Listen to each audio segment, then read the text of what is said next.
Mi suegra Pilar me llamó temblando al cuarto y susurró algo que me heló la sangre. Había escuchado a Diego y otra mujer planeando quitarme todo, transferir mi dinero, vender mi casa y deshacerse de mí como si fuera basura. Tengo 32 años y trabajo como enfermera en el Hospital General de Alicante desde hace 11 años. Turnos dobles, guardias nocturnas, fines de semana enteros sin descanso. Así construí mi vida profesional y económica. Vivo con Diego, mi marido desde hace 8 años, funcionario del ayuntamiento con horarios fijos y sueldo estable. También vive con nosotros doña Pilar, su madre de 76 años que enviudó hace 5 y depende completamente de nuestra ayuda para todo. Pilar camina con dificultad por la artritis que carcome sus rodillas. Necesita supervisión con sus medicamentos. Alguien que la lleve al médico, que haga las compras, que esté pendiente de ella. Yo siempre me ocupé de todo eso con cariño sincero, porque la considero parte de mi familia, tanto como a Diego. Nuestra rutina era simple y predecible. Yo trabajaba turnos variables según necesidades del hospital. Diego salía cada mañana a las 8 y regresaba puntual a las 6 de la tarde. Pilar pasaba sus días entre la televisión, el tejido y las visitas ocasionales de sus amigas del barrio. Todo empezó a cambiar hace unos 3 meses. Diego comenzó a recibir visitas de una mujer llamada Margarita. Siempre la presentaba como colega del ayuntamiento que venía a resolver asuntos urgentes de trabajo, expedientes que revisar, documentos que firmar, temas que no podían esperar hasta el día siguiente en la oficina. Las visitas ocurrían siempre cuando yo estaba fuera, turno de tarde o guardia nocturna. Nunca cuando yo podía estar presente en casa. Margarita tenía unos 30 años, cabello rubio teñido y ropa demasiado ajustada para tratarse de reuniones laborales, según comentaba Pilar discretamente. Llegaba, se quedaba horas, reía muy alto en la sala y se marchaba siempre antes de que yo regresara.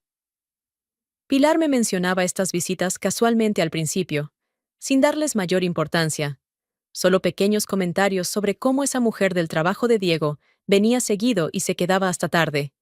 Yo confiaba en mi marido. 8 años juntos, sin problemas serios. Hombre responsable, ordenado, predecible en sus rutinas. No tenía motivos para dudar. Pero Pilar sí los tenía. Los ojos de madre ven cosas que otros no ven. Todo cambió aquella noche de martes. Yo tenía guardia nocturna y salí de casa cerca de las 10. Diego estaba en la sala viendo un partido de fútbol por televisión. Pilar ya se había retirado a su habitación del primer piso para prepararse para dormir. El turno comenzó tranquilo. Urgencias con poco movimiento. Algunos casos menores que se resolvían rápido. Nada extraordinario.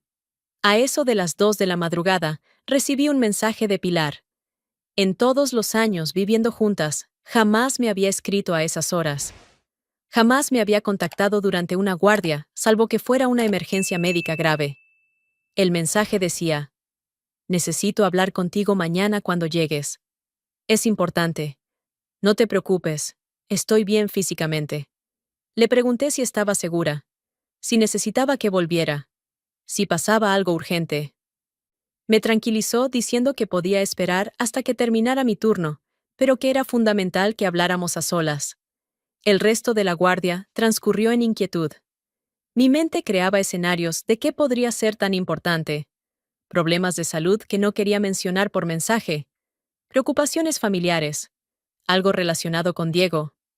Terminé el turno a las 8 de la mañana y conduje directa a casa. Diego ya se había marchado al trabajo cuando llegué. Perfecto para lo que necesitaba Pilar. La encontré en la cocina con el café ya preparado. Su expresión me alarmó de inmediato. Rostro pálido, manos temblando levemente, ojos enrojecidos como si hubiera pasado la noche sin dormir o llorando. Me senté frente a ella sin decir palabra, esperando. Pilar verificó que estuviéramos completamente solas.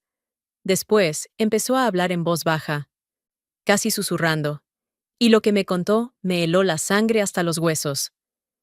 La noche anterior, después de que yo saliera al hospital, Diego había llamado a Margarita. Ella llegó media hora más tarde.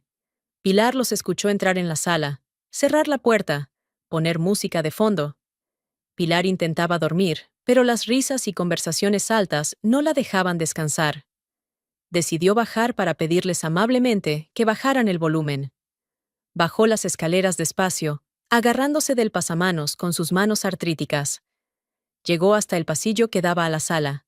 La puerta estaba entreabierta. Luz y voces salían desde dentro. Algo en el tono de la conversación la detuvo. No era charla de trabajo.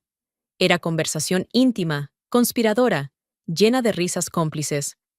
Se quedó ahí en el pasillo, oculta en las sombras, escuchando sin querer, pero incapaz de moverse. Y lo que escuchó le aterrorizó.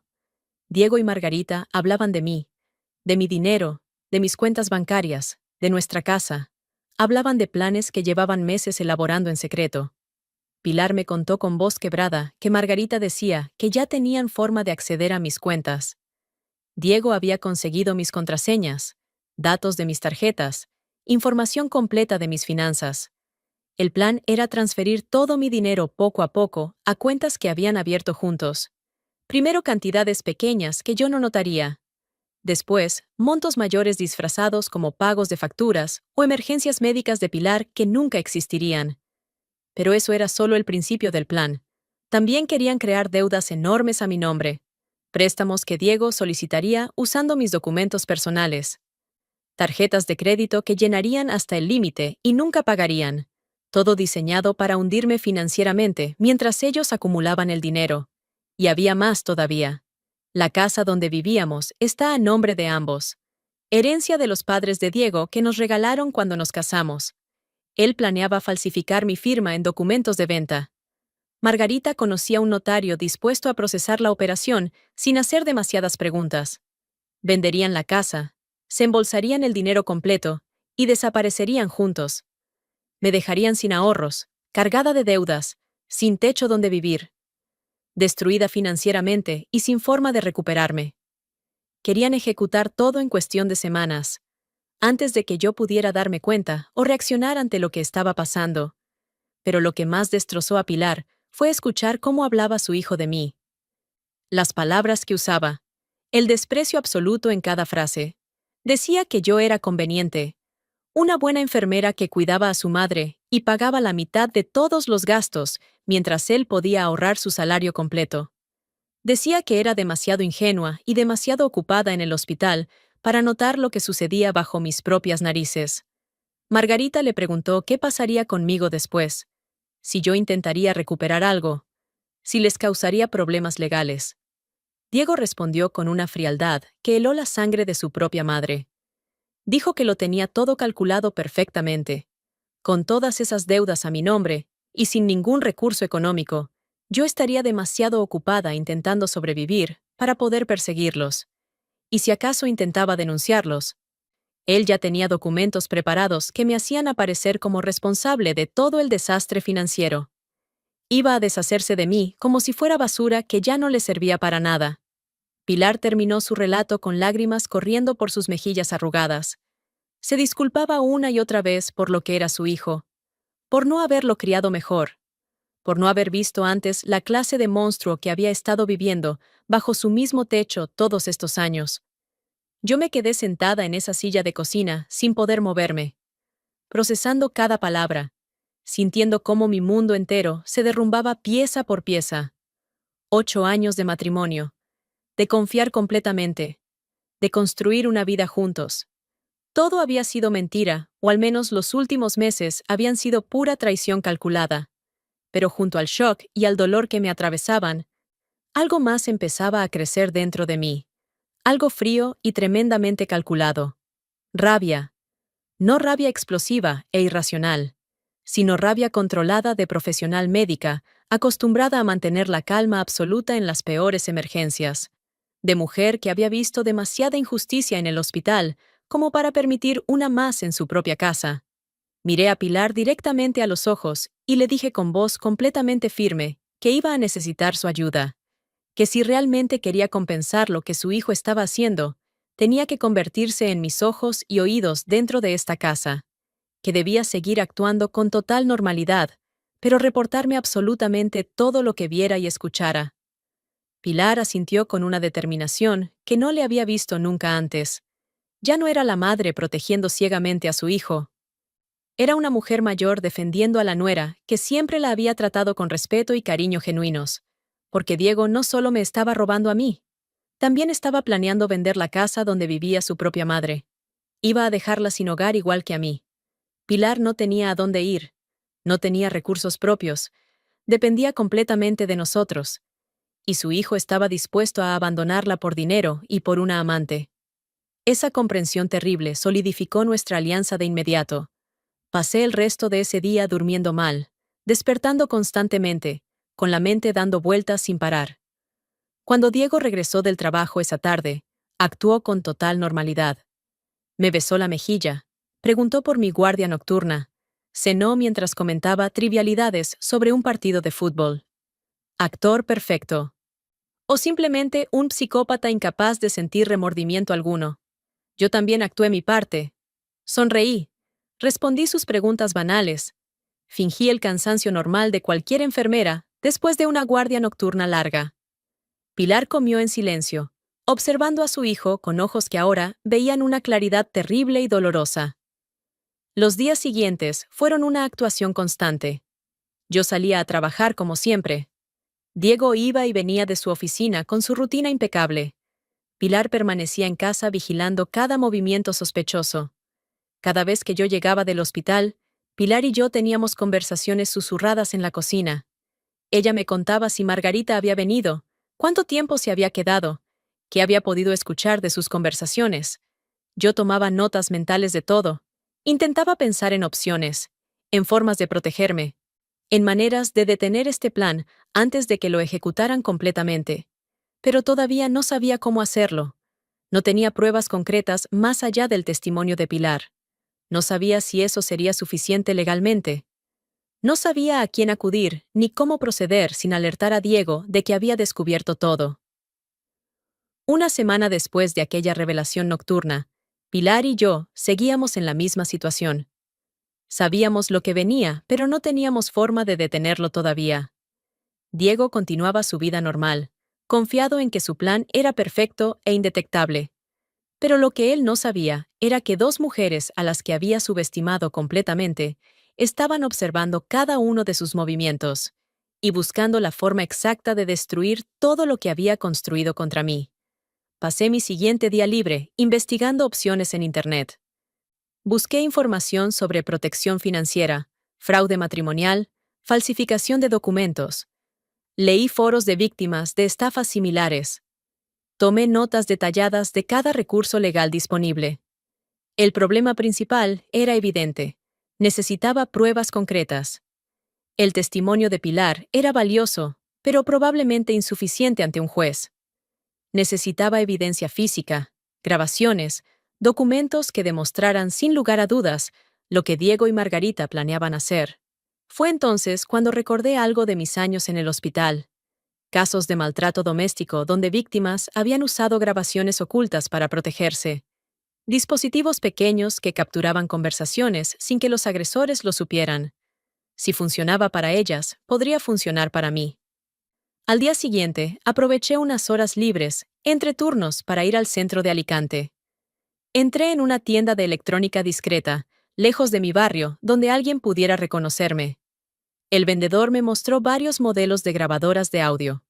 Expliqué que necesitaba algo pequeño, discreto, con batería de larga duración y activación por voz. No hice preguntas innecesarias ni di explicaciones que no me pidió. Compré 3 dispositivos, pequeños como monedas grandes. Capacidad de grabar durante horas. Activación automática al detectar sonido. Perfectos para lo que necesitaba. Regresé a casa cuando sabía que Diego estaría trabajando y Pilar haciendo su siesta habitual de la tarde. Tenía la casa para mí sola durante al menos 2 horas. Coloqué el primer dispositivo bajo la mesa del comedor. Lo pegué con cinta adhesiva en la parte inferior central, donde nadie miraría jamás. Probé que quedara completamente invisible desde cualquier ángulo. El segundo dispositivo lo escondí en la estantería de la sala, detrás de unos libros que Diego nunca tocaba. Encajaba perfectamente entre el muro y los tomos gruesos. El tercero lo coloqué dentro de una planta decorativa grande que teníamos en el pasillo. Lo enterré ligeramente en la tierra, cubierto por las hojas, completamente oculto, pero con el micrófono apuntando hacia donde Pilar me había dicho que Diego y Margarita solían detenerse a conversar. Verifiqué cada dispositivo 3 veces. Todos funcionando correctamente. Todos invisibles. Todos listos para capturar cada palabra que se dijera en esta casa. Después solo tuve que esperar. La oportunidad llegó 2 noches más tarde. Yo tenía turno de tarde que comenzaba a las 3. Salí de casa con mi uniforme de enfermera y mi bolso habitual. Diego llegaría del trabajo a las 6 como siempre. Y según el patrón que Pilar había observado, Margarita aparecería poco después. Trabajé mi turno con concentración profesional, pero con parte de mi mente, pensando en lo que estaba ocurriendo en casa. En los dispositivos capturando cada palabra. En las pruebas acumulándose minuto a minuto. Regresé cerca de la medianoche. La casa estaba en silencio. Diego ya dormía. Pilar también. Esperé hasta el día siguiente. Diego se marchó al trabajo puntual como reloj. En cuanto su coche desapareció por la calle, recuperé los 3 dispositivos de sus escondites. Me encerré en mi habitación con auriculares y laptop. Conecté el primer dispositivo y comencé a escuchar. Al principio solo sonidos normales. Diego moviendo cosas. Televisión encendida. Pasos de Pilar por el piso superior. Después llegó la voz de Margarita. Saludos. Risas. Y entonces comenzó la conversación que necesitaba. Hablaban con total libertad, confiados en su privacidad absoluta. Margarita preguntaba sobre el progreso del plan. Diego respondía con detalles específicos que me helaron la sangre. Ya había transferido 3.000 euros de mi cuenta a una cuenta conjunta que tenían. Pequeña cantidad que yo no había notado entre mis gastos normales y los pagos automáticos de facturas. Planeaba transferir otros 5.000 la semana siguiente. Después, montos progresivamente mayores, hasta vaciar completamente mis ahorros. También había solicitado una tarjeta de crédito a mi nombre, usando copias de mis documentos. Límite de 10.000 euros que pensaba maximizar antes de que yo recibiera ninguna notificación. Y sobre la casa, tenía contacto confirmado con el notario. Solo necesitaba falsificar mi firma en los documentos de venta. Margarita ya había encontrado compradores dispuestos a pagar en efectivo sin hacer demasiadas preguntas. Transacción rápida que se completaría en semanas. Después de eso, ambos desaparecerían. Margarita mencionaba playas de Sudamérica, países sin tratados de extradición con España, vida nueva con el dinero robado. ¿Y yo? Diego dijo textualmente que me dejarían hundida en deudas imposibles de pagar con mi salario de enfermera, que tardaría años en desenredar el desastre legal y financiero, que para cuando lo lograra, si es que lo lograba, ellos estarían tan lejos que nunca podría alcanzarlos. Margarita rió. Preguntó si no sentía algo de culpa. Después de todo, habían estado casados 8 años. Diego respondió con frialdad absoluta. Dijo que yo había servido mi propósito. Casa donde vivir, alguien que cuidara a su madre, estabilidad financiera mientras él planeaba su futuro real. Pero ese futuro no me incluía. Yo era simplemente un medio para un fin. Las grabaciones continuaban. Más detalles. Más fechas específicas. Más evidencia de conspiración y fraude deliberados. Copié todos los archivos a varias memorias USB. Los respaldé en correo electrónico encriptado. Los guardé en nube con contraseñas que solo yo conocía. Ahora tenía pruebas irrefutables, pero necesitaba convertirlas en acción legal antes de que ellos ejecutaran su plan. Busqué abogadas especializadas en fraude matrimonial en Alicante, leí reseñas, verifiqué credenciales, analicé casos anteriores que habían manejado. Encontré a Marta Solís, 42 años, especialista en derecho familiar y fraude financiero, reputación impecable, historial de victorias en casos complejos. Solicité consulta urgente. Me citó para el día siguiente en su oficina del centro. Llegué puntual con todas mis pruebas organizadas, documentos bancarios mostrando las transferencias sospechosas, copias de mis estados de cuenta, las grabaciones completas, transcripciones que había preparado de las partes más incriminatorias. Marta escuchó todo con atención profesional absoluta. Tomó notas detalladas. Hizo preguntas específicas sobre fechas, montos, accesos a cuentas. Después de 2 horas revisando cada detalle, levantó la vista con expresión seria. Me explicó que tenía caso sólido para múltiples acciones legales. Podíamos solicitar orden judicial inmediata, bloqueando todas mis cuentas bancarias para prevenir más transferencias. Podíamos invalidar cualquier transacción ya realizada como fraude. Podíamos anular preventivamente cualquier intento de venta de la casa. Y podíamos presentar cargos criminales por conspiración para cometer fraude, falsificación de documentos y robo. Pero teníamos que actuar con precisión quirúrgica y velocidad absoluta. Si Diego sospechaba algo, podría acelerar su plan o destruir evidencia. Necesitábamos golpear primero, golpear duro, y dejarlo sin ninguna posibilidad de escape. Marta comenzó a preparar documentación esa misma tarde. Redactó la solicitud de orden judicial con lenguaje legal preciso. Adjuntó todas las pruebas. Programó audiencia con juez para 3 días después, el viernes por la mañana. Mientras tanto, yo continué mi vida normal. Trabajaba mis turnos, llegaba a casa, cenaba con Diego, fingiendo que todo estaba perfectamente bien. Conversaba con Pilar cuando él no podía escucharnos. Pilar seguía vigilante.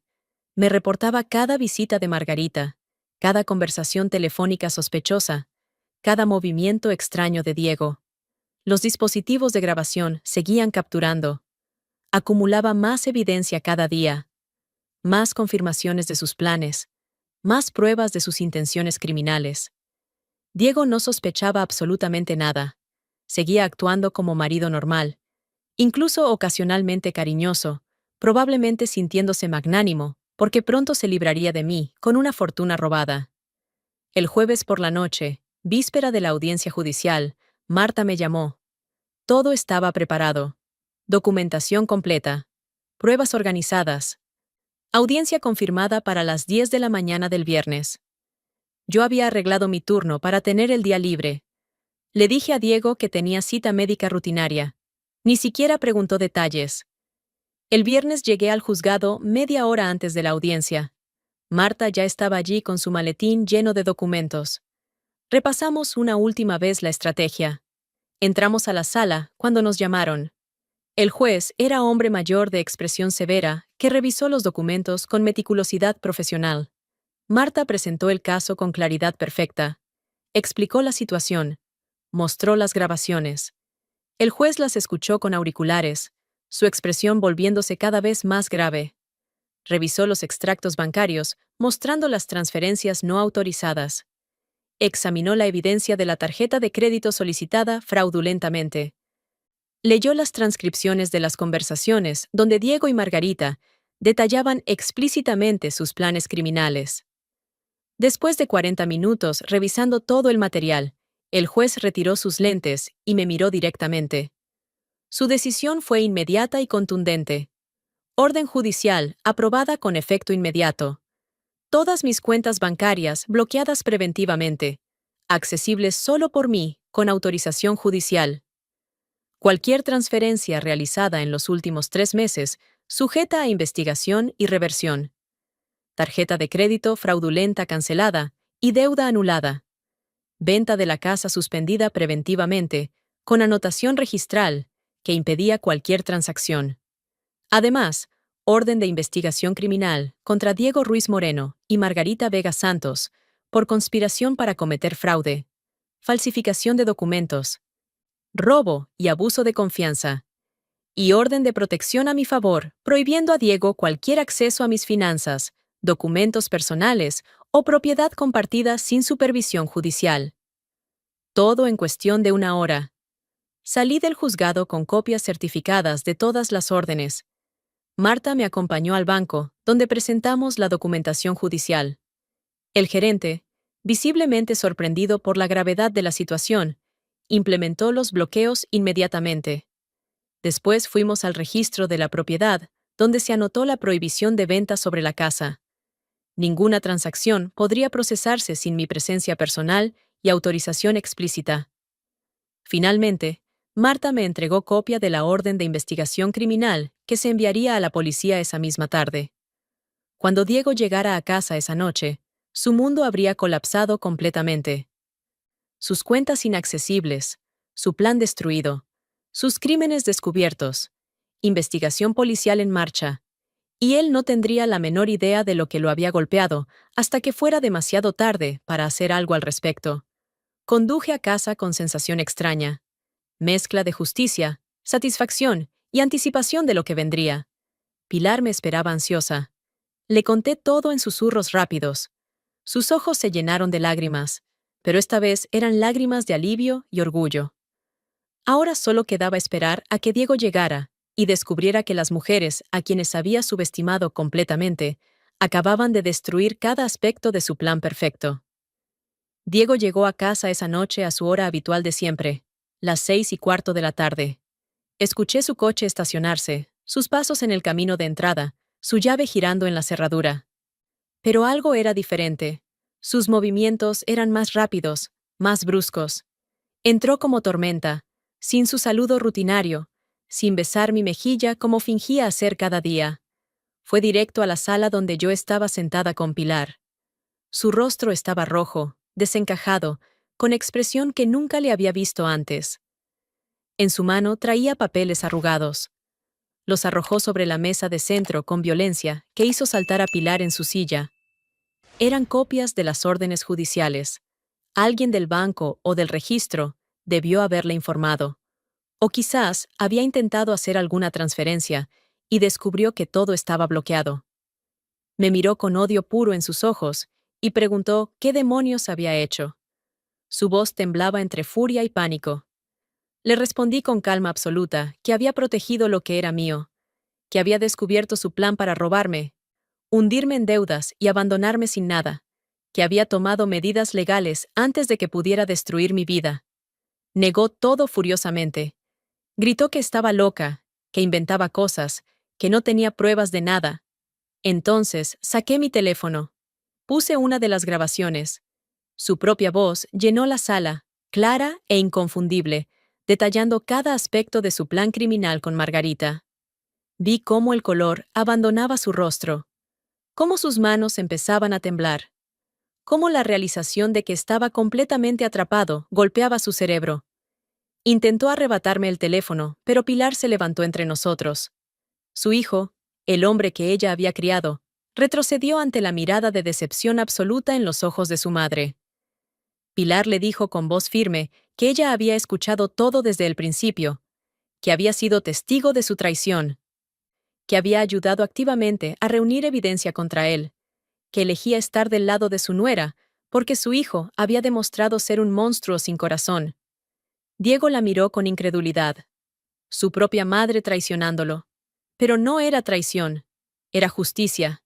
Intentó una última estrategia. Suplicar. Prometer que todo había sido error, que nunca lo habría hecho realmente, que Margarita lo había manipulado. Mentiras desesperadas de hombre acorralado. Le dije que ya no importaba lo que dijera. Las autoridades tenían toda la evidencia. Investigación criminal estaba en marcha.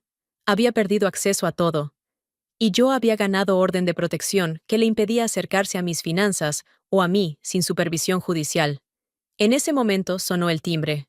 3 toques firmes e oficiales. Abrí la puerta. 2 agentes de policía con uniformes impecables.